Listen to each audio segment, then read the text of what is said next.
Bonjour et bienvenue dans un nouveau tutoriel consacré cette fois-ci à Photoshop. Alors dans ce tutoriel nous allons apprendre comment réaliser ceci qui est un petit GIF animé.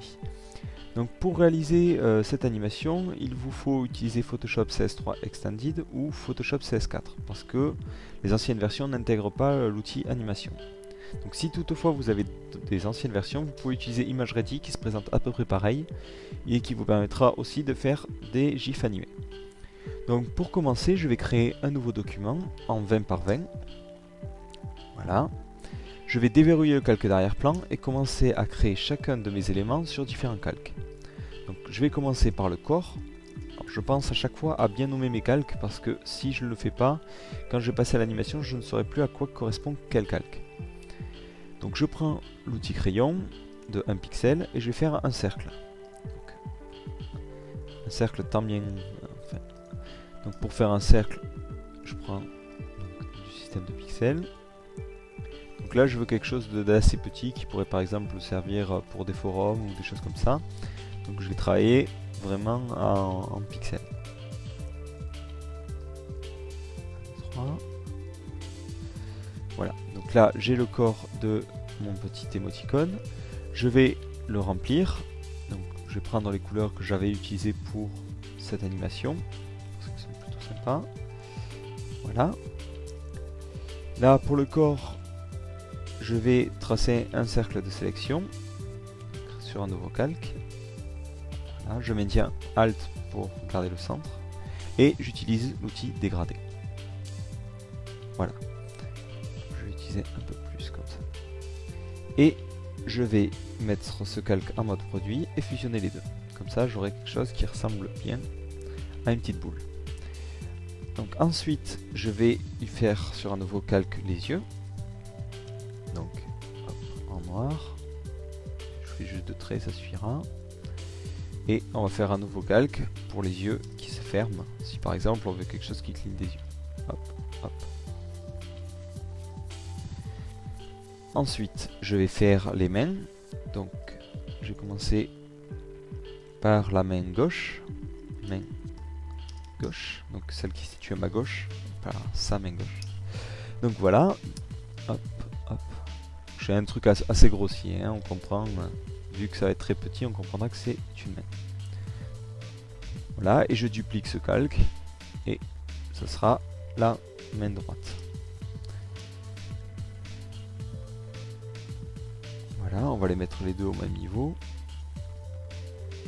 Et sous ces deux mains, je vais créer une échelle.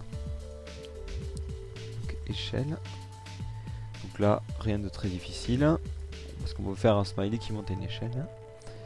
Donc, on va prendre du noir et un orange. Voilà, ça va faire du marron. Comme ça. On rezoome. Donc, je vais faire 2 traits. Voilà. Pareil de l'autre côté. 2 traits. Et des barreaux. Hop. 1, 2, 3, 4, 5. Donc ça c'est important de garder une certaine symétrie dans l'animation. 1, 2, 3, 4, 5. Voilà. Et je remplis l'échelle directement. Donc si vous voulez faire des traits droits, il vous suffit de maintenir la touche Maj, ça vous évitera de dépasser. Voilà. Donc là je vais descendre cette échelle. Plutôt là. Oui, c'est ça, la descendre. Dupliquer le calque. Comme ça, ça fera quelque chose qui dépasse et que je pourrais animer plus facilement. Par exemple, si je veux la faire descendre, j'aurais juste à partir d'en bas et la faire descendre. Donc voilà, j'ai mes différents éléments qui sont prêts à être animés. Donc je vais faire apparaître la fenêtre animation. Donc je vais la coller en bas. Donc si vous connaissez After Effects, vous allez, si vous avez la CS4, vous allez tomber sur un panneau qui ressemble vachement à la timeline d'After Effects avec le système d'image clé de position. Et si vous avez Photoshop CS3, vous aurez plutôt un système avec des petites vignettes. Donc nous on va travailler avec le système de petites vignettes qui se rapproche plus de l'animation traditionnelle, c'est-à-dire en image par image. Donc on veut quelque chose qui va durer à peu près 2 secondes. Donc on va mettre 0,1 une seconde par image. Comme ça nous permettra d'avoir un truc à 10 images par seconde, ce qui fera assez bien. Donc, je dézoome légèrement. Donc on va commencer avec donc, les éléments qui sont placés d'une certaine façon dès le début. Donc, la main droite par exemple en bas, comme ça, la main gauche ici, et le smiley à ce niveau là. Voilà. Donc je pense à sauvegarder au cas où je plante. Donc on va l'appeler ça GIF animé. Ouais. Donc on va créer une animation qui dure 2 secondes, donc il va falloir créer 20 images. Donc je crée 1, 2, 3, 4, hop. Et on va placer donc à la fin. Donc en fait, vu que ici on a la même image à la fin qu'au début, ça permettra de boucler. Il faudra bien penser à garder ce système là. Donc on va à la dernière image et on va faire descendre l'échelle. Hop hop hop. Voilà, comme ça.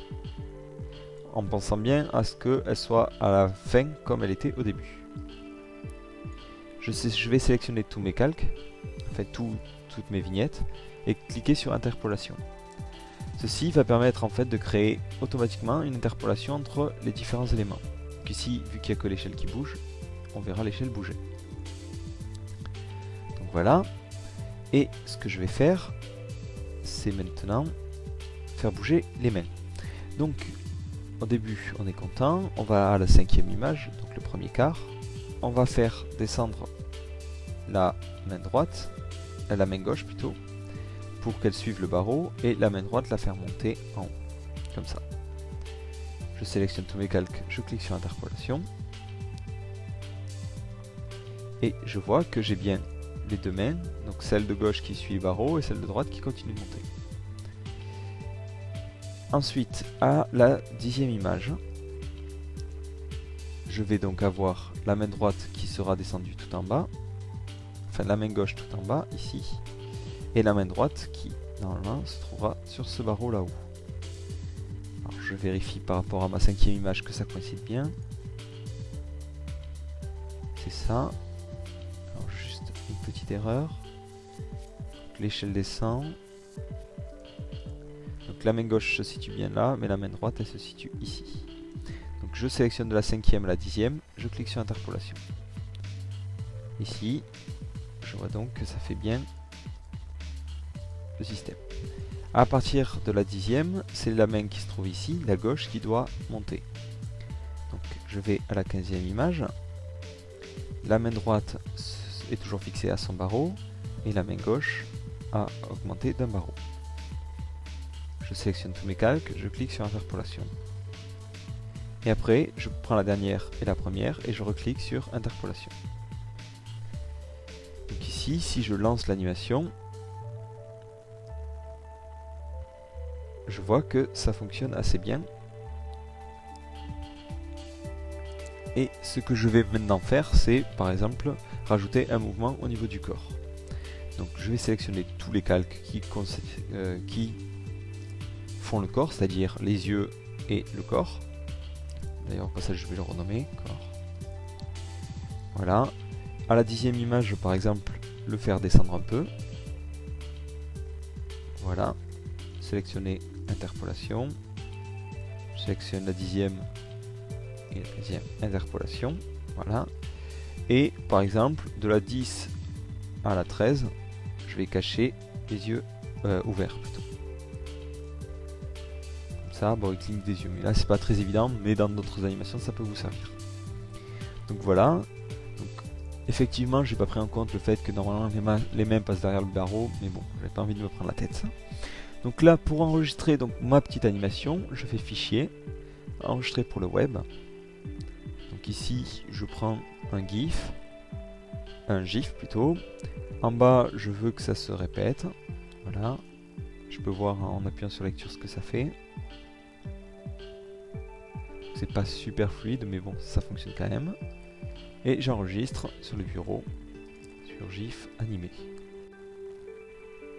Donc si vous l'ouvrez, si vous avez Vista, je ne sais plus comment ça fonctionne sur XP, et que vous l'ouvrez avec l'explorateur par défaut, il va pas du tout s'animer. Donc si vous voulez voir ça, vous l'ouvrez avec votre navigateur, Et là vous voyez votre animation qui est bien lancée. Donc là on peut voir. Donc voilà, nous avons terminé avec ce tutoriel. J'espère que vous aurez compris à peu près comment fonctionnait le système d'animation dans Photoshop CS3 et CS4. Donc si vous avez des questions sur l'utilité de ce tutoriel, c'est qu'en fait il peut servir pour vos sites web. Par exemple, sur Monsieur Lame, il a un favicon qui est animé, donc c'est plutôt sympa. Donc après, n'hésitez pas à adapter ce tutoriel pour réaliser votre propre animation. Au revoir et à la prochaine.